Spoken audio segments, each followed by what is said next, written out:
91-bob bobi la taqul qabbahallohu vajhahu. Xudo yuzini qabih qilsin demagin degan ma'no ekan.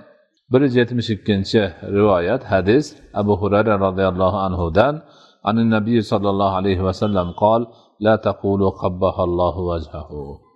Hech qachon sizlar falonchini Alloh yuzini qabih qilsin demanglar degan ekanlar. So'kish kerak emas degan ma'noda.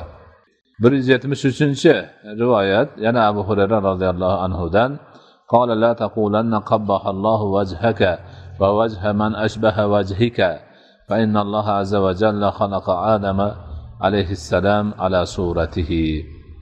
Hech zinhor va zinhor Alloh seni yuzingni qabih qilsin, xunuk qilsin, seni yuzingga o'xshagan yuzlarni ham qabih qilsin demanglar. Chunki Alloh azza va jalla Odam alayhissalomni o'zining suratida xalq qilgan. Hech bu bo'lmaydi. Odamni yuzini qabih bo'lsin deb bo'lmaydi. Alloh ulug'lab qo'ygan, mukarram qilib qo'ygan. Ana shuning uchun bu narsani munofiq bo'lmaydi.